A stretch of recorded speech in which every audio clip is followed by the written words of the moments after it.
এজন অসম টেট উত্তীৰ্ণ প্ৰাৰ্থীৰ এক বিশেষ ফেচবুক পোষ্ট আৰু এই পোষ্টৰ জৰিয়তে তেখেতে অসমৰ মাননীয় শিক্ষামন্ত্ৰী ডক্টৰ ৰণোজ পেগু ডাঙৰীয়ালৈ বিশেষ আবেদন কৰিছে। ইয়াৰ উপৰিও বহু কথা সেই পোষ্টত উল্লেখ কৰিছে। চ' মই এই ভিডিঅ'টোৰ জৰিয়তে আপোনালোকক তেখেতে লিখা এই পোষ্টটো উপস্থাপন কৰিব বিচাৰিছোঁ। আশা কৰোঁ আপোনালোকে ভিডিঅ'টো বহুতে ভাল পাব। চ' ভিডিঅ'টো আপোনালোকে কাইণ্ডলি প্ৰথমৰ পৰা শেষলৈকে চাই থাকিব।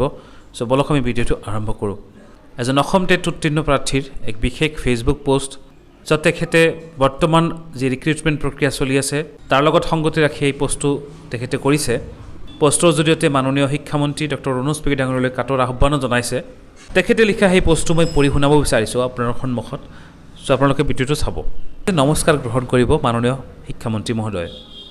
আমি সকলোৱে অৱগত 2019 আৰু 2021 চনত অসমত সাধাৰণ টেট অনুষ্ঠিত হৈছিল।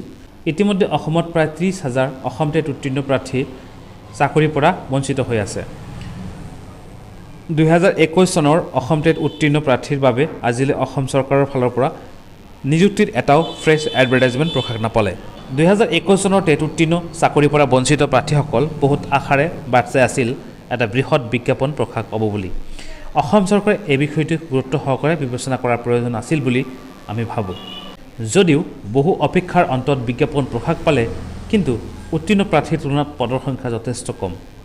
উক্ত নিযুক্তি প্ৰক্ৰিয়াত অসম টেট উত্তীৰ্ণ প্ৰাৰ্থীৰ লগতে চিটেটক আবেদনৰ সুযোগ প্ৰদান কৰিলে।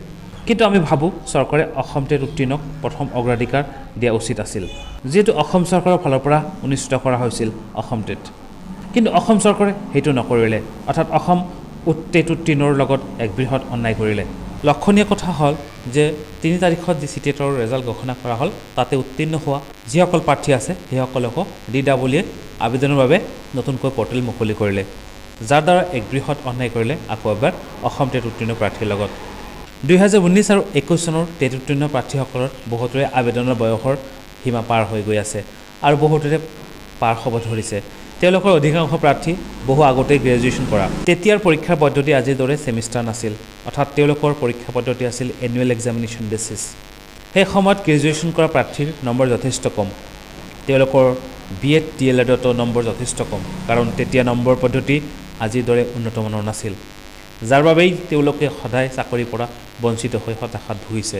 নতুনকৈ ছেমিষ্টাৰ এক্সামত উত্তীৰ্ণ হোৱা প্ৰাৰ্থীসকলৰ নম্বৰ যথেষ্ট বেছি, কাৰণ এতিয়াৰ মাৰ্কিং ছিষ্টেম বহুত উন্নতমানৰ। আমি অসম টেট উত্তীৰ্ণ প্ৰাৰ্থীসকলে চৰকাৰক অনুৰোধ জনাইছোঁ, আপোনালোকে 2019 আৰু 2021 চনত উত্তীৰ্ণ অসম টেট প্ৰাৰ্থীসকলৰ ভৱিষ্যত অন্ধকাৰৰ দিশে ঠেলি দিয়াৰ পৰিৱৰ্তে এইসকল শিক্ষিত টেট উত্তীৰ্ণ প্ৰাৰ্থীক চাকৰিৰ ক্ষেত্ৰত প্ৰথম অগ্ৰাধিকাৰ প্ৰদান কৰক, আৰু দ্বিতীয়তে এইসকল প্ৰাৰ্থীৰ বাবে স্পেচিয়েলি এডভাৰটাইজমেণ্ট প্ৰকাশ কৰি নিযুক্তিৰ ব্যৱস্থা কৰক। নহ'লে এইসকল অসম টেট উত্তীৰ্ণ প্ৰাৰ্থী সদায় চাকৰিৰ পৰা বঞ্চিত হৈ থাকিব। এটা কথা অপ্ৰিয় হ'লে সত্য যে চলিত বিজ্ঞাপনৰ 5,320 পদতো অসম টেট উত্তীৰ্ণ প্ৰাৰ্থীসকলৰ আশাত চেঁচা পানী ঢালিলে চিটেট উত্তীৰ্ণক আবেদনৰ সুবিধা প্ৰদান কৰি। এটি ধন্যবাদৰে অসম টেট উত্তীৰ্ণ প্ৰাৰ্থীৰ হৈ অসম টেট উত্তীৰ্ণ প্ৰাৰ্থী এজনৰ এক বিশেষ ফেচবুক পোষ্ট আপোনালোকক পঢ়ি শুনালোঁ। আশা কৰোঁ আপোনালোকে ভিডিঅ'টো বহুতখিনি ভাল পাইছে।